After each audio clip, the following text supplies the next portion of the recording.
الحمد لله نحمد الله ونستعينه ونؤمن به ونتوكل عليه ونعوذ بالله من شرور أنفسنا ومن سيئات أعمالنا من يهده الله فلا مضل له ومن يضلله فلا هادي له. أشهد أن لا إله إلا الله وحده لا شريك له وأشهد أن محمدا عبده ورسوله أرسله بالهدى ودين الحق ليظهره على الدين كله ولو كره المشركون. اللهم صل على محمد وعلى آل محمد كما صليت على إبراهيم وعلى آل إبراهيم. اللهم بارك على محمد وعلى آل محمد كما باركت على إبراهيم وعلى آل إبراهيم في العالمين إنك حميد مجيد. إن أريد إلا الإصلاح ما استطعت وما توفيقي إلا بالله عليه توكلت وإليه أنيب. أيها الناس اتقوا الله عباد الله. أعوذ بالله من الشيطان الرجيم. بسم الله الرحمن الرحيم.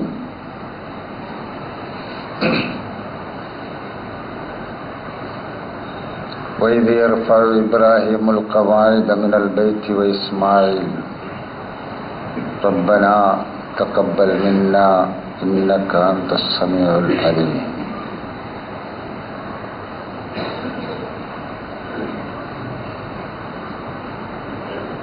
സത്യവിശ്വാസികളെ, അള്ളാഹുവിൻ്റെ കൽപ്പനകളനുസരിച്ച് ജീവിക്കണമെന്ന് ആദ്യമായി വസിയത്ത് ചെയ്യുകയാണ്.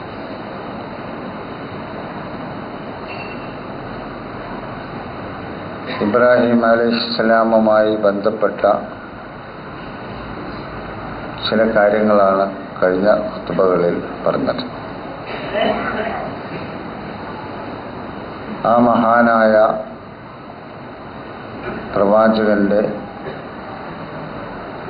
സന്ദേശങ്ങൾ എത്ര ആവർത്തിച്ചു പറഞ്ഞാലും അധികമാവുകയില്ല. ആവർത്തിക്കാതെ തന്നെ ഇനിയും പറയാൻ കഴിയുകയും ചെയ്യും.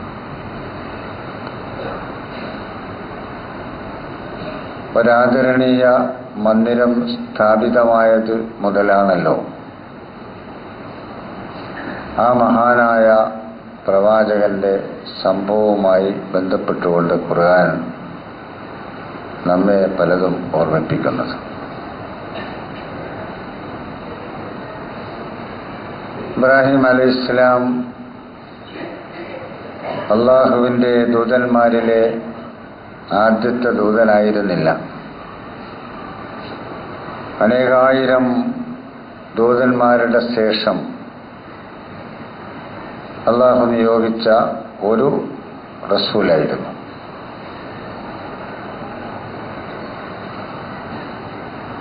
പല ദൂതന്മാരും അതിനു മുമ്പ് കഴിഞ്ഞു പോയിട്ടുണ്ട്. ഖുർആൻ ചിലരുടെയൊക്കെ കഥകൾ വിവരിച്ചു തരികയും ചെയ്തിട്ടുണ്ട്. നൂഹ് നബി അലൈഹിസ്സലാമും അതിനു മുമ്പ് കഴിഞ്ഞു പോയ അംബിയാ മുർസലുകളുമൊക്കെ ഒരുപക്ഷെ ഇബ്രാഹിം അലൈഹിസ്സലാമിൻ്റെ മാതൃകയിൽ കഴിഞ്ഞുപോയവരായിരിക്കും. അതല്ലെങ്കിൽ ആ പ്രവാചകന്മാരുടെ മാതൃക സ്വീകരിച്ചുകൊണ്ട് അള്ളാഹുവിൻ്റെ വെളിച്ചം ജനങ്ങൾക്ക് എത്തിച്ചു കൊടുക്കുവാൻ ശ്രമിച്ച ഒരു പ്രവാചകനും ദൂതനുമായിരിക്കും. പക്ഷേ ഇബ്രാഹിം അലൈഹിസ്സലാമിനെ വല്ലാതെ പരിശുദ്ധ ഖുർആൻ എടുത്തു കാണിച്ചിട്ടുണ്ട്. ഖുർആനിൽ ഏറ്റവും കൂടുതൽ പേര് പറഞ്ഞത് മൂസാ അലൈഹിസ്സലാമിൻ്റേതാണെങ്കിലും ഇബ്രാഹിം അലൈഹിസ്സലാമും ഖുർആനിൽ ഏതാണ്ട് 60-ൽ പരം സ്ഥലങ്ങളിൽ ആ പേര് വന്നിട്ടുണ്ട്. സംഭവങ്ങൾ വിവരിക്കുമ്പോൾ അന്ത്യപ്രവാചകനായ മുഹമ്മദ് നബി അലൈഹിസ്സലാത്തു വസ്സലാമിന്റെ അനുയായികളായ മുഅ്മിനുകളോട് ഇബ്രാഹിം നബി അലൈഹിസ്സലാമിനെ പിൻപറ്റുവാനാണ് ഖുർആൻ കൽപ്പിക്കുന്നത്. മുഹമ്മദ് മുസ്തഫ സല്ലല്ലാഹു അലൈഹി വസല്ലമയെ പിൻപറ്റണം എന്നതിനോടൊപ്പം തന്നെ ഇബ്രാഹിം അലൈഹിസ്സലാമിനെ പിൻപറ്റണമെന്ന് ഖുർആൻ കൽപ്പിച്ചു.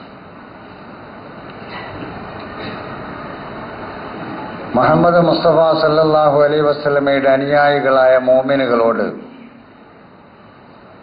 ഇബ്രാഹിം നബി അലൈഹിസ്സലാമിനെ പിൻപറ്റണം എന്ന് പറയുമ്പോൾ എന്തോ ചിലത് അതിൽ അടങ്ങിയിട്ടുണ്ട് എന്ന് നമുക്ക് വിവരിക്കാതെ തന്നെ മനസ്സിൽ വന്നു ചേരും. ഖുർആൻ അവിടെയും അത് ഒതുക്കാതെ അള്ളാഹുവിന്റെ റസൂലിന് നൽകിയ വഹയിന്റെ കൂട്ടത്തിൽ താങ്കൾക്ക് നാം വഹി നൽകുന്നു, താങ്കൾ ഇബ്രാഹിം നബിയെ പിൻപറ്റണം എന്ന് ഖുർആൻ പറഞ്ഞു. അനിത്തബിയ മില്ലത്തെ ഇബ്രാഹിം ഹനീഫ്,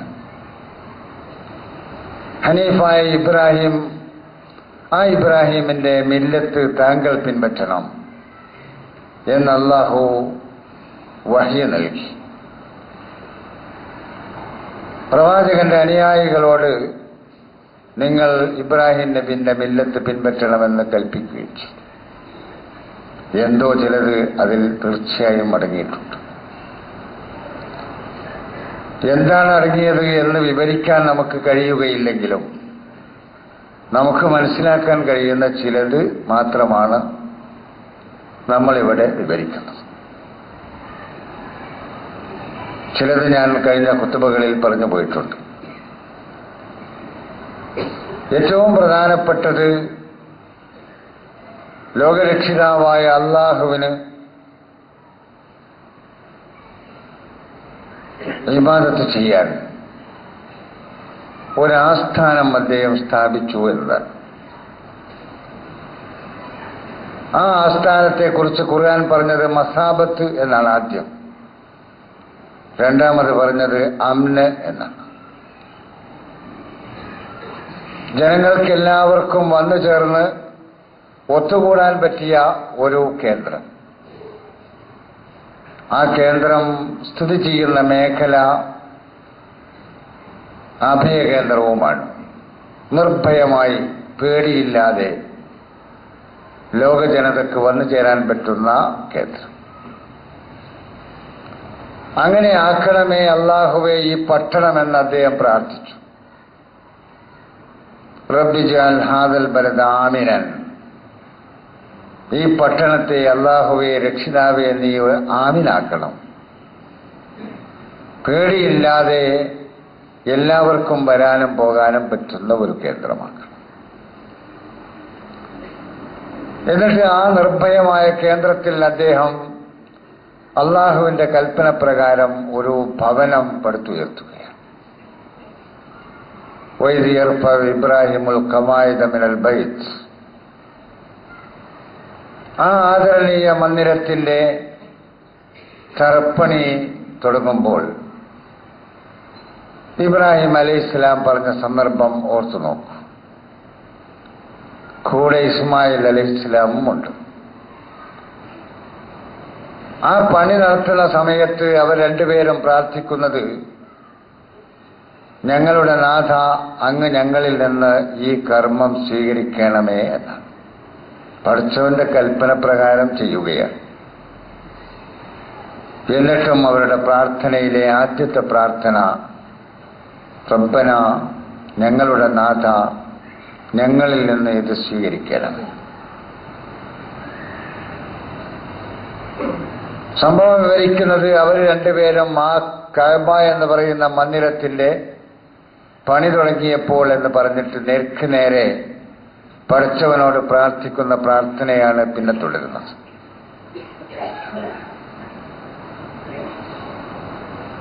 ഇന്നക അന്ത സമീഉൽ അലീം,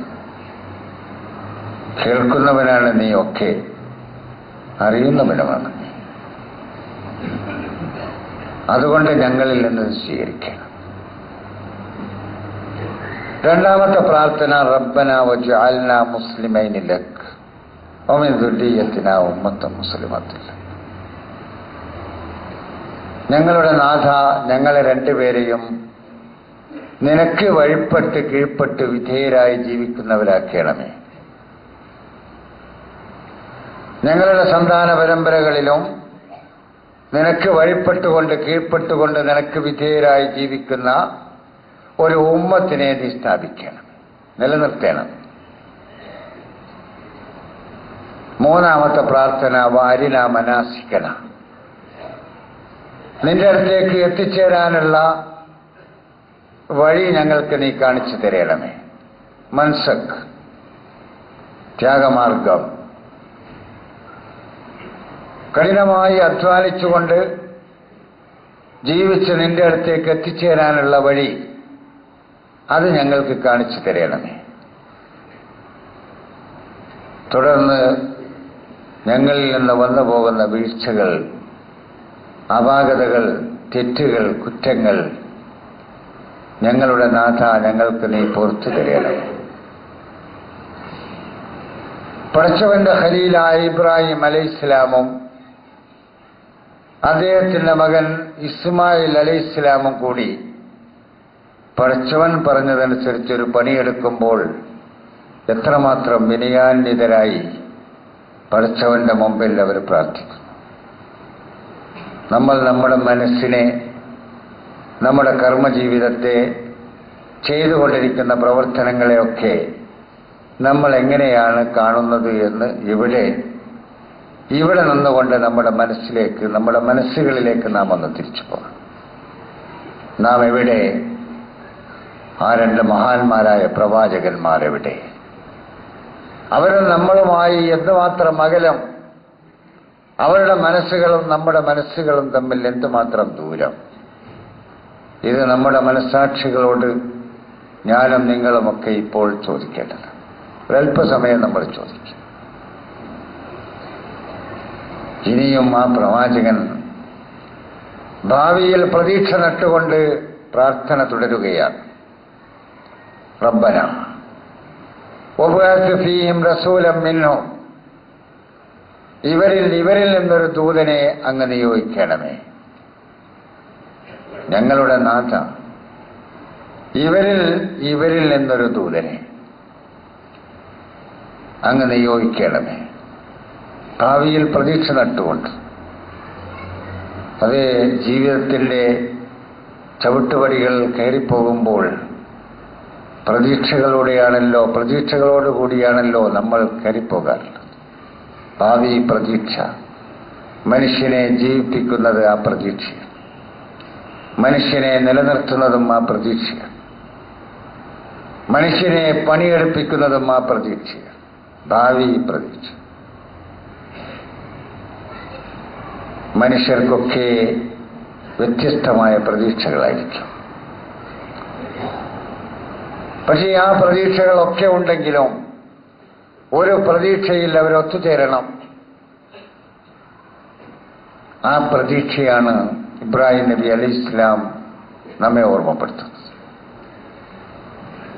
ഇവരിൽ നിന്നൊരു ദൂതനെ ഇവർക്ക് നീ നിയോഗിക്കണം, വളരെ വിനയത്തോടുകൂടി നിയോഗിക്കണമേ.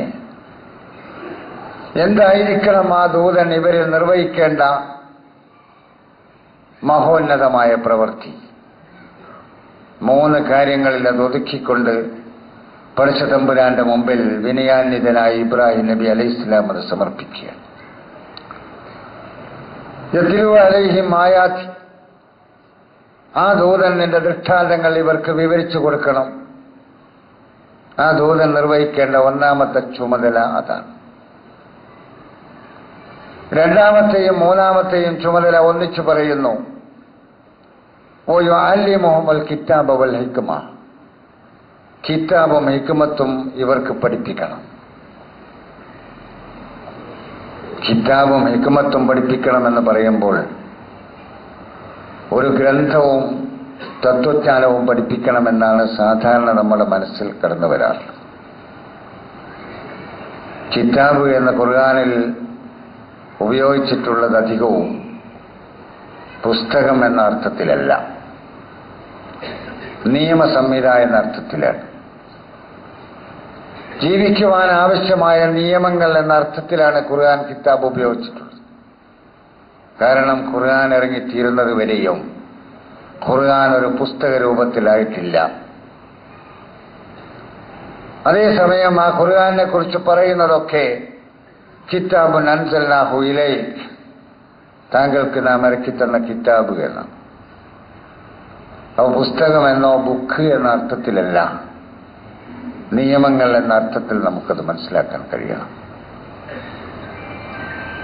ആ ദൂതൻ ഇവർക്ക് കിതാബ് പഠിപ്പിക്കണം, നിയമങ്ങൾ പഠിപ്പിച്ചു കൊടുക്കണം, നിയമങ്ങൾ വിശദീകരിച്ചു കൊടുക്കണം. ആ നിയമങ്ങൾ വിശദീകരിച്ചു കൊടുത്താൽ പോരാ, ആ നിയമങ്ങൾ മനുഷ്യ സമൂഹത്തിൽ എങ്ങനെ നടപ്പിലാക്കണമെന്ന നയങ്ങളും അദ്ദേഹം തന്നെ വിവരിച്ചു കൊടുക്കണം. നിയമങ്ങൾ നയപരമായിട്ട് വേണം ജനങ്ങളുടെ മുമ്പിൽ സമർപ്പിക്കുവാൻ. അപ്പോഴേ ആ നിയമങ്ങൾ നടപ്പിലാവുകയുള്ളൂ. അതുകൊണ്ട് കിതാബ് പഠിപ്പിക്കണം, ആ കിതാബ് നടപ്പിലാക്കുവാനുള്ള നയങ്ങളും ആ ദൂതൻ ഈ ജനങ്ങൾക്ക് പഠിപ്പിച്ചു കൊടുക്കണം. നയങ്ങളിൽ മാറ്റങ്ങൾ വരും, നിയമങ്ങളിലല്ല നയങ്ങളിൽ മാറ്റങ്ങൾ വരും. ആ മാറ്റം വരുന്ന നയങ്ങൾ അനുസരിച്ച് നിയമങ്ങൾ നടപ്പിലായിക്കൊണ്ടിരിക്കും. വിശാലമായി പഠിക്കുകയും ചിന്തിക്കുകയും ചെയ്യേണ്ട ഒരു കാര്യമാണ്. വിശദീകരിക്കാൻ സമയമില്ലാത്തത് കൊണ്ടൊരു സൂചന നൽകിപ്പോവുകയാണ്. അതോടൊപ്പം തന്നെ യുസക്കിഹിം, അദ്ദേഹം അവയെ സംസ്കരിക്കുകയും ചെയ്യും. മനുഷ്യ സമൂഹത്തിൽ നടക്കേണ്ട 3 സുപ്രധാനമായ വിപ്ലവ രീതി, മാറ്റത്തിന്റെ രീതി, പരിവർത്തനത്തിന്റെ രീതിയാണ് ആ പ്രാർത്ഥനയിൽ ഒതുങ്ങിയിട്ടുള്ളത്. ഒന്നാമതായി മനുഷ്യ സമൂഹത്തിൽ ഉണ്ടാകേണ്ടത് ചിന്താപരമായ മാറ്റമാണ്. ചിന്താപരമായ മാറ്റം എന്ന് പറഞ്ഞാൽ ചിന്തിച്ചിട്ട് നല്ലതേത് ചീത്തയേത് എന്ന് വേർതിരിച്ച് മനസ്സിലാക്കിയിട്ട് ചീത്തയെ ഒഴിവാക്കി നല്ലതിനെ തിരഞ്ഞെടുക്കുന്ന പാകത മനുഷ്യന്റെ മനസ്സിൽ ഉണ്ടാവുക. അതാണ് ചിന്താപരമായ വിപ്ലവം എന്ന് നമ്മൾ പറയുന്നത്. ആ ആശയമാണ് യത്ലു അലൈഹിം ആയാതിക്, നിന്റെ ദൃഷ്ടാന്തങ്ങൾ അവർക്ക് വിവരിച്ചു കൊടുക്കുന്നു ആ ദൂതൻ എന്ന് പറഞ്ഞത് ഉൾക്കൊള്ളുന്നത്. ആ ദൂതൻ ഒന്നാമതായി നടത്തേണ്ടത് ഈ സമൂഹത്തിൽ ചിന്താപരമായ ഒരു വിപ്ലവമാണ്. അതാണ് ആ പ്രവാചകൻ ആദ്യം ചെയ്യേണ്ടത്, ആ ദൂതൻ ആദ്യം ചെയ്യേണ്ടത്. അങ്ങനെയാണല്ലോ മുഹമ്മദ് നബി അലൈഹിസ്സലാത്തു വസ്സലാം ചെയ്തത്. ചരിത്രമറിയാവുന്നവർക്കറിയാം. സൂചന മാത്രം ഞാൻ നൽകുന്നു ചില വാക്കുകളിലൂടെ, വാചകങ്ങളിലൂടെ. പ്രവാചകൻ മുഹമ്മദ് നബി അലൈഹിസ്സലാത്തു വസ്സലാം മക്കയിൽ പ്രവർത്തനം ആരംഭിച്ച കാലഘട്ടത്തിൽ അവിടെ ഉണ്ടായിരുന്ന മനുഷ്യരുടെ ചിന്താപരമായ ശൂന്യത അറിയാമല്ലോ നമുക്ക്. എല്ലാവർക്കും അതറിയാം. 10-15 നൂറ്റാണ്ടുകൾക്ക് മുമ്പാണ് സംഭവം. ആ മേഖലയിൽ ജീവിച്ചിരുന്ന മനുഷ്യരുടെ ചിന്താപരമായ ശൂന്യത. ചിന്ത അവരുടെ തലയിലൊന്നും ഉണ്ടായിരുന്നില്ല. ചുരുക്കത്തിൽ പറഞ്ഞാൽ അതാണ്. നടന്നു പോകുന്ന വഴികളിൽ മുളച്ചുപൊന്തി പടർന്ന് പന്തലിച്ചു നിൽക്കുന്ന മരങ്ങളുടെ മുമ്പിൽ, അതിന്റെ ചുവട്ടിൽ ദിവ്യത്വം കണ്ടെത്തി പൂജ നടത്തിയിരുന്നവർ, വെട്ടിത്തിളങ്ങുന്ന വെള്ളാരം കല്ല് കണ്ടാൽ മനോഹരമായി അതെടുത്തുകൊണ്ട് ദൈവമാണോ എന്ന് സങ്കല്പിച്ച് അതിനെ പ്രതിഷ്ഠിച്ച് പൂജ നടത്തിയിരുന്നവർ, പേര് പറയാൻ നമ്മൾ അറക്കുന്ന പലതിൻ്റെയും പേരിൽ പൂജകൾ നടത്തിയിരുന്നവർ. സാധാരണഗതിയിൽ മനുഷ്യൻ, സംസ്കാരമുള്ള ഒരു മനുഷ്യൻ അതിന്റെ പേര് പരസ്യമായി പറയാൻ കഴിയാത്ത പല സാധനങ്ങളെയും പ്രതിഷ്ഠിച്ചുകൊണ്ട് പൂജ നടത്തിയിരുന്നവർ, അവരുടെ ബുദ്ധിയും ചിന്തയും എന്തായിരുന്നു എന്ന് വിവരിക്കാൻ കഴിയില്ലല്ലോ. അവരെയാണ് ആ പ്രവാചകൻ ചിന്താപരമായ വിപ്ലവത്തിലൂടെ മാറ്റിയെടുത്തത്. ലോകത്ത് കാണപ്പെടുന്ന മുഴുവൻ ചരാചരങ്ങളിലും ദിവ്യത്വം സങ്കല്പിച്ചുകൊണ്ട് പൂജകൾ നടത്തിയിരുന്നവർ അവയുടെ മുമ്പിലൊക്കെ സാഷ്ടാംഗം ചെയ്യുന്നു. അവയുടെ മുമ്പിലൊക്കെ സുജൂദ് ചെയ്തിരുന്നവർ പടച്ചതമ്പുരാന്റെ മുമ്പിലല്ലാതെ സുജൂദ് ചെയ്യാത്തവരായി മാറിയത് അവരിലെ പ്രവാചകൻ വരുത്തിയ ചിന്താപരമായ വിപ്ലവത്തിന്റെ ഫലമായി. കല്ല്, കരട്, കാഞ്ഞിരക്കുറ്റി മുതൽ മുള്ള്, മുരട്, മൂർഖൻ പാമ്പ് വരെ ആരാധിക്കപ്പെട്ടിരുന്ന ഒരു കാലഘട്ടം എന്ന് ചില പ്രഗത്ഭരായ പ്രാസംഗികന്മാർ പറഞ്ഞത് ഞാൻ ആവർത്തിക്കുകയാണ്. അവിടെ അല്ലാഹു അല്ലാത്ത മറ്റൊന്നിന്റെ മുമ്പിൽ ഉയർത്തിപ്പിടിച്ച തല കുനിക്കുകയില്ല എന്ന തീരുമാനമെടുക്കുവാൻ അവരെ മാനസികമായി ചിന്താപരമായി വളർത്തിയെടുത്തു. 1000 വർഷങ്ങൾക്ക് മുമ്പ് ഇബ്രാഹിം നബി അലൈഹിസ്സലാം നടത്തിയ പ്രാർത്ഥനയുടെ ഫലമായിരുന്നു അത്. ആ ഇബ്രാഹിം നബി അലൈഹിസ്സലാമിനെ നമ്മൾ ഓർക്കുമ്പോൾ ആ ചിന്താപരമായ വിപ്ലവത്തിലൂടെ നമ്മൾ കടന്നു പോകേണ്ടതുണ്ട്. നമ്മുടെ മനസ്സുകളും നമ്മുടെ ചിന്തയും നമ്മുടെ ബുദ്ധിയും എവിടെയാണ് വന്ന് നിൽക്കുന്നത് എന്നതും നമ്മളുടെ ഈ പഠനത്തിലൂടെ കടന്നു പോകണം. ഇബ്രാഹിം അലൈഹിസ്സലാമിനെ നമ്മൾ ഓർക്കണമല്ലോ. ഇബ്രാഹിം അലൈഹിസ്സലാമിനെ നാം സ്നേഹിക്കണമല്ലോ. ഇബ്രാഹിം അലൈഹിസ്സലാം നമ്മുടെ പ്രാർത്ഥനകളിൽ വന്നു ചേരണമല്ലോ. നമ്മൾ സലാത്ത് ചെല്ലുമ്പോൾ ആ ഇബ്രാഹിം അലൈഹിസ്സലാമിന്റെ പേരിൽ കൂടി സലാത്ത് ചെല്ലാൻ കൽപ്പിക്കപ്പെട്ടവരാണല്ലോ നമ്മൾ. ആ ഇബ്രാഹിം നബി അലൈഹിസ്സലാമിന്റെ അനുസ്മരണം, ആ ഓർമ്മകൾ കന്നുകാലി മൃഗങ്ങളെ അറക്കുന്നതിൽ മാത്രം ഒതുക്കി നിർത്തരുത്. ഇബ്രാഹിം അലൈഹിസ്സലാമിന്റെ സാംസ്കാരിക, വൈജ്ഞാനിക, ചിന്താപരമായ മാറ്റങ്ങൾക്ക് വേണ്ടിയുള്ള ആ മഹാനായ പ്രവാചകന്റെ ആഗ്രഹങ്ങളിലൂടെ നമ്മുടെ സ്മരണകൾ, നമ്മുടെ ഓർമ്മകൾ കടന്നു പോകണം. ആ ഓർമ്മകൾ കടന്നു പോകുമ്പോൾ നാം മാനസികമായി എന്തുമാത്രം മതപ്പതിച്ചിരിക്കുന്നു, ചിന്താപരമായി എന്തുമാത്രം നാം പിന്നിലാണ്. നമുക്ക് അല്ലാഹു നൽകിയ ഏറ്റവും വലിയ സവിശേഷതയായ ബുദ്ധി, ചിന്ത നമ്മൾ ഉപയോഗിക്കുന്നുണ്ടോ, ഉപയോഗപ്പെടുത്തുന്നുണ്ടോ?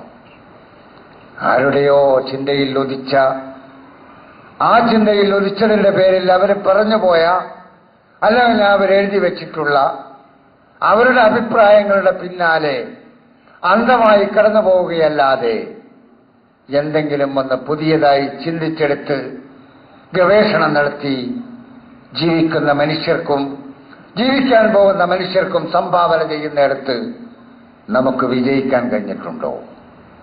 ലോകത്തൊരാസ്ഥാനം പടുത്തുയർത്തി പടച്ചതമ്പുരാന്റെ മുമ്പിൽ പ്രാർത്ഥന നടത്തുമ്പോൾ ചിന്താ വിപ്ലവം നടത്തുന്ന ഒരു പ്രവാചകൻ, ഒരു ദൂതൻ ഇവരിൽ വരണമെന്ന് പ്രാർത്ഥിച്ച, 1000 കൊല്ലങ്ങൾക്ക് മുമ്പ് പ്രാർത്ഥിച്ച ഇബ്രാഹിം അലൈഹിസ്സലാമിന്റെ ചിന്തയെക്കുറിച്ച, ബുദ്ധിയെക്കുറിച്ച അന്നത്തെ സൂചന നമ്മുടെ കർമ്മജീവിതത്തിലൂടെ കടന്നു പോകുന്നുണ്ടോ? ഇല്ലെങ്കിൽ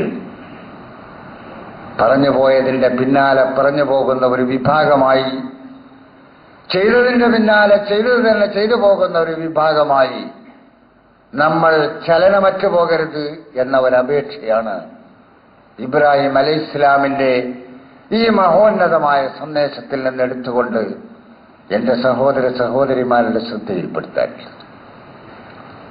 രണ്ടാമത്തെയും മൂന്നാമത്തെയും വിപ്ലവത്തെക്കുറിച്ച് അദ്ദേഹം പറയുന്നത് വയുഅല്ലിമുഹുൽ കിതാബ വൽ ഹിക്മ, കാലഘട്ടത്തിന് യോജിച്ച നിയമങ്ങൾ, ആ നിയമങ്ങൾ ആ പ്രവാചകൻ വിവരിച്ചു കൊടുക്കണം, പഠിപ്പിച്ചു കൊടുക്കണം. ആ നിയമങ്ങൾ ഓരോ കാലത്തും നടപ്പിലാക്കുവാനുള്ള നയങ്ങളും ആ ദൂതൻ തന്നെ അവർക്ക് വിവരിച്ചു കൊടുക്കണം. അന്ത്യനാൾ വരെ ഈ ലോകത്ത് ജനിച്ച് ജീവിച്ച് പോകുന്ന മനുഷ്യ സമൂഹത്തിന് പടച്ചതമ്പുരാൻ നൽകിയ ജീവിത ദർശനമാണല്ലോ ആ പ്രവാചകനിലൂടെ വന്നത്. അന്ത്യനാൾ വരെ ജീവിക്കുന്ന മനുഷ്യർക്ക് നിയമങ്ങളായി നൽകിയിട്ടുള്ള ഈ മഹത്തായ ദർശനം കാലഘട്ടത്തിന്റെ മാറ്റങ്ങൾക്കനുസൃതമായി നയപരമായി ജനങ്ങളുടെ മുമ്പിൽ എത്തിച്ചു കൊടുക്കുവാൻ ആ പ്രവാചകന് കഴിയണം, ആ ദൂതന് കഴിയണം. ആ ദൂതൻ കടന്നുപോയി. പിന്നെ ആ ദൂതന്റെ അനുയായികൾക്ക് കഴിയണം. പടച്ചതമ്പുരാൻ നൽകിയ ഈ നിയമസംഹിത അതാത് കാലങ്ങളിൽ ജനങ്ങളുടെ മുമ്പിൽ വിവരിച്ചു കൊടുക്കുവാൻ ആ പ്രവാചകൻ, ആ ദൂതൻ ഇന്ന് ജീവിച്ചിരിപ്പില്ല. പക്ഷേ അണയാതെ, കെട്ടുപോകാതെ, ചലനമറ്റു പോകാതെ ആ പ്രവാചകന്റെ, ആ ദൂതന്റെ അനുയായികൾ ഈ ലോകത്തുണ്ട്.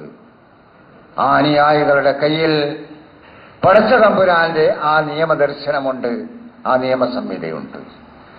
ആ നിയമസംഹിതക്ക് വ്യാഖ്യാനം നൽകിയ പ്രവാചകന്റെ തിരുസരയും ഈ സമൂഹത്തിന്റെ കയ്യിലുണ്ട്. അത് രണ്ടും കയ്യിലെടുത്തുകൊണ്ട് കാലഘട്ടത്തിനനുസൃതമായി ആ നിയമസംഹിതകൾ വിവരിച്ചു കൊടുക്കുന്ന നയപരമായ രീതി ഈ സമൂഹം കൈകാര്യം ചെയ്യണം. ആ കൈകാര്യം ചെയ്യാൻ കഴിയാതെ പോയപ്പോൾ ഈ സമൂഹം ചലനമറ്റുപോയി. ആവശ്യമില്ലാത്ത കാര്യങ്ങളിലൂടെ, പ്രയോജനമില്ലാത്ത പണികളിലൂടെ, ഉപകാരമില്ലാത്ത പണികളിലൂടെ കടന്നുപോകുന്നു ഈ സമൂഹം. മനുഷ്യർക്ക് ആവശ്യമുള്ള, ഉപകാരപ്പെടുന്ന എന്തെങ്കിലും ഒന്ന് മനുഷ്യർക്ക് സംഭാവന നൽകുവാൻ കഴിയാതെ അടിമകളായി എന്ന് മാത്രമല്ല, അനുധാവനം ചെയ്യുന്നവരായി, മുക്കല്ലിദുകളായി, പിൻപറ്റുന്നവരായി മാത്രം പുതിയ ഒരു സംഭാവനയും നൽകാൻ കഴിയാതെ, കാലഘട്ടത്തിൽ ജീവനുള്ള ഒരു സംഭാവന നൽകാൻ കഴിയാതെ, ഒരു സംഭാവന പോലും നൽകാൻ കഴിയാതെ ഈ സമൂഹം, കോടിക്കണക്കിന് അംഗസംഖ്യയുള്ള സമൂഹം ഇതാ ചലനമറ്റ് കിടക്കുന്നു. അവർക്ക് ചർച്ച ചെയ്യാനുള്ളത് ബാലിശമായ കാര്യങ്ങൾ മാത്രം, പ്രയോജനമില്ലാത്ത കാര്യങ്ങൾ മാത്രം. ലോകത്ത് ചർച്ച ചെയ്യപ്പെട്ടുകൊണ്ടിരിക്കുന്നതും അതുതന്നെയാണല്ലോ. മനുഷ്യ സമൂഹത്തിന് പ്രയോജനമില്ലാത്ത കാര്യങ്ങൾ ചർച്ചാ വിഷയമാണിവിടെ. പത്രങ്ങളിൽ, അതേപോലെ വാർത്താമാധ്യമങ്ങളിൽ, ഇവിടത്തെ മുഴുവൻ ദൃശ്യമാധ്യമങ്ങളിലും, അതേപോലെ ശ്രവണ മാധ്യമങ്ങളിലും, വായിക്കാൻ പറ്റുന്ന മാധ്യമങ്ങളിലും മനുഷ്യർക്ക് പ്രയോജനമുള്ള എന്തെങ്കിലും ഒരു വാർത്ത ചർച്ച ചെയ്യപ്പെടുന്നുണ്ടോ എന്ന് നിങ്ങൾ പരിശോധിച്ചു നോക്കൂ. ഇല്ല. ചർച്ച ചെയ്യപ്പെടുന്നതൊക്കെ തൊലിപ്പുറത്തുള്ള കാര്യങ്ങൾ, നിസ്സാരമായ കാര്യങ്ങൾ.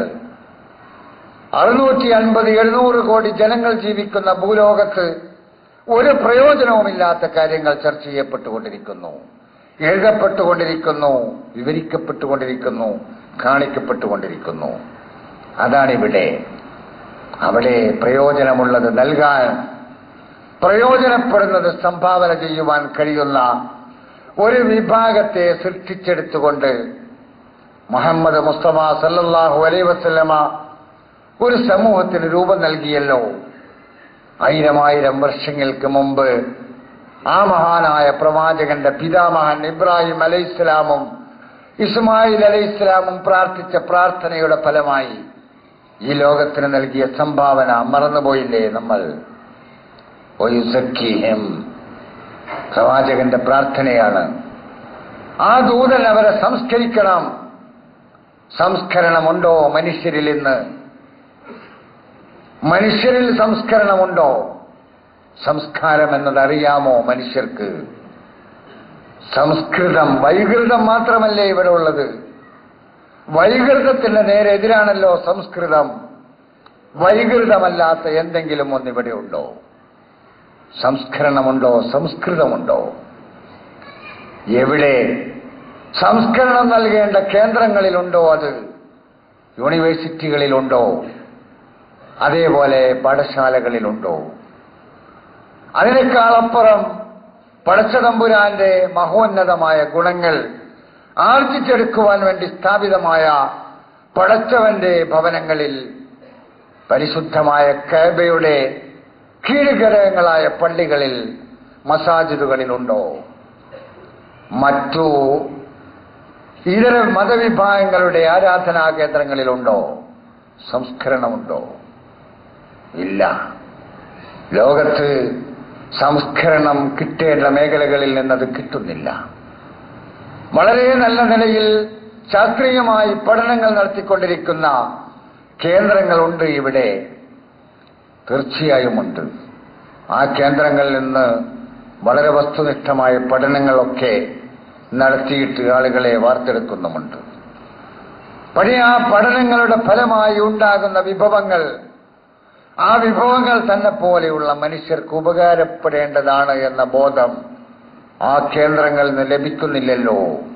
പലപ്പോഴും ഞാൻ പറയാറുള്ളത് പോലെ, രണ്ട് വാതകങ്ങൾ കൂടിച്ചേർന്നാൽ വെള്ളമുണ്ടാകും എന്ന ശാസ്ത്രീയ പഠനം നേടിയെടുത്ത ഒരു ശാസ്ത്രജ്ഞന് ആ വെള്ളം തന്റെ സഹോദരൻ സഹോദരി ദാഹിക്കുമ്പോൾ കുടിക്കാൻ കൊടുക്കേണ്ടതാണ് എന്ന ബോധം ആ കലാലയങ്ങളിൽ നിന്ന് നൽകപ്പെടുന്നില്ലെങ്കിൽ ലോകത്ത് സംസ്കരണം ഉണ്ടാവുകയില്ല. ഒയുസക്കീഹിം, ആ ദൂതൻ അവരെ സംസ്കരിക്കണം. അതെ, ബുഇസ്തു ലിഉത്തമ്മിമ മക്കാരിമൽ അഖ്ലാഖ്, സൽഗുണങ്ങളുടെ കേന്ദ്രമായിട്ട്, അതിന്റെ പൂർത്തീകരണമായിട്ടാണ് ഞാൻ നിയുക്തനായത് എന്ന് പ്രവാചകൻ പ്രഖ്യാപിച്ചു. എന്തിനാണ് ഞാൻ വന്നത്? എന്തിനാണ് എന്നെ നിയോഗിച്ചത് എന്റെ റബ്ബ്? ലിഉത്തമ്മിമ മക്കാരിമൽ അഖ്ലാഖ്, സൽഗുണങ്ങൾ അതിന്റെ പൂർത്തീകരണത്തിന്. ഉണ്ടോ സൽഗുണങ്ങൾ എവിടെയെങ്കിലും? നല്ല ഗുണങ്ങൾ എവിടെയെങ്കിലും ഉണ്ടോ? ദുർഗുണങ്ങളല്ലാതെ സൽഗുണങ്ങളെ തിരിയിട്ട് കത്തിച്ചേൽക്കാനുമോ? ഒറ്റപ്പെട്ട ഏതെങ്കിലും സംഭവങ്ങൾ തൽക്കാലം മറന്നുകൊണ്ടാണ് ഞാൻ പറയുന്നത്. തീർച്ചയായും ഉണ്ടാകാം. പക്ഷേ നമ്മളതാണ്, നമ്മൾ മോമിനുകളാണ്. മുഹമ്മദ് നബിയുടെ അനുയായികളെ ഖുർആൻ വിളിച്ചത് മോമിനുകളെ എന്നാണ്. മുഹമ്മദ് നബിയിലും കഴിഞ്ഞു കടന്നുപോയ മുഴുവൻ അംബിയാ മുർസലുകളിലും വിശ്വസിക്കുന്നത് കൊണ്ടാണ് ഖുർആൻ അവരെ മോമിനുകൾ എന്ന് വിളിച്ചത്. ഖുലു ആമന്നാ ബില്ലാഹി വമാ ഉൻസില ഇലൈനാ, ഞങ്ങൾക്ക് മാത്രം ഇറക്കപ്പെട്ടതല്ല, ഞങ്ങളുടെ മുമ്പ് കഴിഞ്ഞുപോയ എല്ലാ പ്രവാചകന്മാർക്കും നൽകപ്പെട്ട മുഴുവൻ സന്ദേശങ്ങളിലും ഞങ്ങൾ മോമിനുകളാണ്. ഒന്നിനെയും ഞങ്ങൾ നിഷേധിക്കുന്നില്ല, ഒന്നിലും ഞങ്ങൾ വിവേചനം കാണിക്കുന്നില്ല. അതുകൊണ്ട് മുഹമ്മദ് നബിന്റെ അനുയായികളെ ഖുർആൻ മോമിനുകൾ എന്ന് വിളിച്ചു. മുസ്ലിങ്ങൾ എന്ന് പറഞ്ഞത് മുഹമ്മദ് നബിന്റെ അനുയായികൾ മാത്രമല്ല, ആദം നബി മുതലുള്ള മുഴുവൻ പ്രവാചകന്മാരുടെയും അനുയായികൾക്ക് പടച്ച തമ്പുരാൻ കൊടുത്ത പേരാണ് മുസ്ലിങ്ങൾ. എല്ലാ പ്രവാചകന്മാരുടെയും അനുയായികൾ മുസ്ലിങ്ങളാണ്. മുഹമ്മദ് നബിയുടെ അനുയായികളെ ഖുർആൻ വിളിച്ചത് മോമിനുകൾ എന്നാണ്. ആ മോമിനുകളിൽ ഉണ്ടാകേണ്ട സവിശേഷമായ സൽഗുണങ്ങൾ, ബുഇസ്തു ലിഉത്തമ്മിമ മക്കാരിമൽ അഖ്ലാഖ്, സൽസ്വഭാവങ്ങളുടെ പൂർത്തീകരണത്തിന് വേണ്ടി നിയുക്തനായ പ്രവാചകനാണ് ഞാൻ എന്നാണ് മുഹമ്മദ് നബി അലൈഹിസ്സലാത്തു വസ്സലാം പറഞ്ഞത്. സൽസ്വഭാവം, അതാണ് ഇസ്ലാമിന്റെ ആകത്തുക. സൽഗുണങ്ങൾ, അതാണ് ഇസ്ലാമിന്റെ ആകത്തുക. ആ സൽഗുണങ്ങളുടെ നിർമ്മാണമാണ് മോമിനുകളായ നമുക്ക് ചെയ്യാനുള്ളത്. സൽഗുണങ്ങളുടെ നിർമ്മാണം നടക്കുമ്പോൾ ദുർഗുണങ്ങൾ സംഹരിക്കാതെ തന്നെ ഇല്ലാതാകും. ഉണ്ടാകേണ്ട ഒന്നിനു വേണ്ടി പണിയെടുക്കുമ്പോൾ ഇല്ലാതാകേണ്ടത് ഇല്ലാതാക്കേണ്ടതില്ല. ഉണ്ടാകേണ്ട ഒന്നിനു വേണ്ടി പണിയെടുത്താൽ ഉണ്ടാകേണ്ടതുണ്ടാകും. അവിടെ ഇല്ലാതാകേണ്ടതുണ്ടെങ്കിൽ അതങ്ങ് ഇല്ലാതായിക്കൊള്ളും. അതിനുവേണ്ടി ഒച്ചുണ്ടാക്കാൻ പോണ്ട. അതിനുവേണ്ടി ഒച്ചുണ്ടാക്കുമ്പോൾ എന്താ സംഭവിക്കുക? ഏറ്റുമുട്ടലുകൾ സംഭവിക്കും. അപ്പൊ ഇല്ലാതാക്കേണ്ടത് ഇല്ലാതാക്കുക എന്ന പണി ഉണ്ടാകേണ്ടത് ഉണ്ടാക്കുക എന്ന പണിയിലൂടെ നടക്കണം. അതാണ് പ്രവാചകന്മാർ, അതാണ് അന്ത്യപ്രവാചകൻ, അതാണ് മുഹമ്മദ് മുസ്തഫ സല്ലല്ലാഹു അലൈഹി വസല്ലം, അതാണ് ഇബ്രാഹിം നബി അലൈഹിസ്സലാം. കഴിഞ്ഞുപോയ എല്ലാ അംബിയാ മുർസലുകളും നടത്തി. ആ അംബിയാ മുർസലുകളുടെ കാൽപ്പാടുകൾ പിൻപറ്റി ജീവിക്കുന്ന മോമിനുകളായ നമുക്ക് ചെയ്യാനുള്ളതും അത് തന്നെയാണ്. ഇതാണ് ഇബ്രാഹിം നബി അലൈഹിസ്സലാമിന്റെ സന്ദേശത്തിലെ സുപ്രധാനമായ ഒരു വശം. ആ കേന്ദ്രത്തിലേക്ക് തിരിഞ്ഞുകൊണ്ട് ആരാധനകളും പ്രാർത്ഥനകളും നടത്തുന്ന നമ്മൾ ആ കേന്ദ്രത്തെ ഓർക്കണം, ആ കേന്ദ്രത്തിന്റെ സ്ഥാപകനെ ഓർക്കണം. പോരാ, ആ സ്ഥാപകൻ കാണിച്ചു തന്ന ജീവിത മാർഗം അതും നമ്മൾ ഓർക്കണം. അത് പിൻപറ്റുക. വത്തബിഉ മില്ലത ഇബ്രാഹിം ഹനീഫ വമാ കാന മിനൽ മുശ്രിക്കീൻ. ഇബ്രാഹിമിന്റെ മാർഗം നിങ്ങൾ പിൻപറ്റൂ. അദ്ദേഹം നിഷ്കളങ്കനായിരുന്നു, അദ്ദേഹം ശത്രുക്കളിൽപ്പെട്ടവനായിരുന്നില്ല. അള്ളാഹു നമ്മെ അനുഗ്രഹിക്കുമാറാകട്ടെ.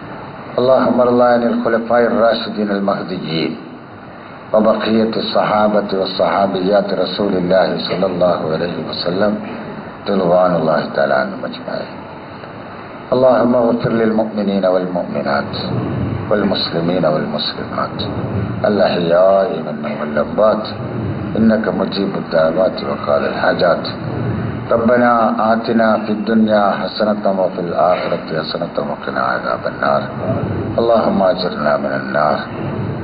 ربنا اغفر لنا ولإخواننا الذين سبقونا بالإيمان ولا تجعل في قلوبنا غلا للذين آمنوا ربنا إنك رؤوف رحيم.